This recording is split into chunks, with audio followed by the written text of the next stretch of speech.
तू हरी तू आमोचा कैवारी. आता तू बघ, पण एक लक्षात ठेव, विश्वास होतो खरा पांडुरंग कृपेचा, त्याच्या कृपेचा, त्याची कृपा आहे, त्याचा विश्वास आहे.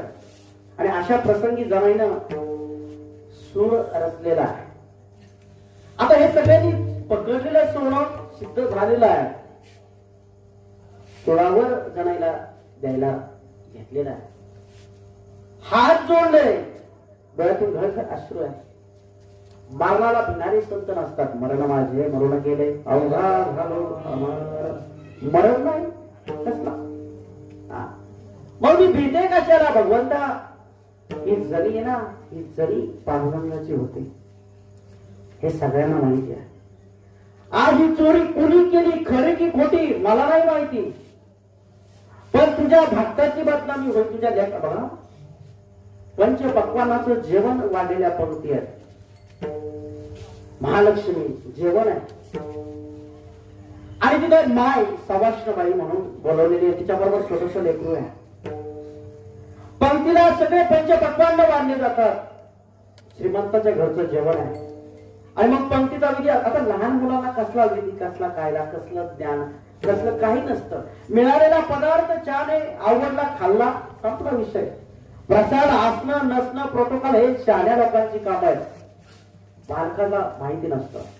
त्या मातेच्या ताटाचा गुलाबजाम उचलला, त्या बाळानं खाल्लेला.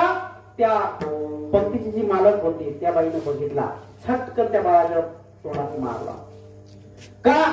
माझ्या देवाची पूजा करल्याशिवाय, आरती केल्याशिवाय, तिपंग दान केल्याची प्रतिज्ञा बोलल्याशिवाय हे सुरू करायचं नाही.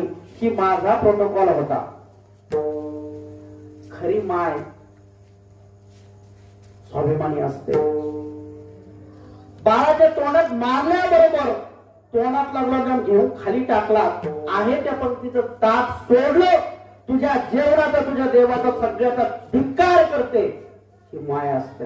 तेव्हा भक्ताला जेव्हा त्रास होतो, कुणाला भगवंताचं काही वाईट करू शकत नाही, पण माझ्या भक्ताला जर त्रास जर दिला, माझ्या लेकराला जर त्रास दिला, तर ती आई असणाऱ्या ताटाला लाफाळते.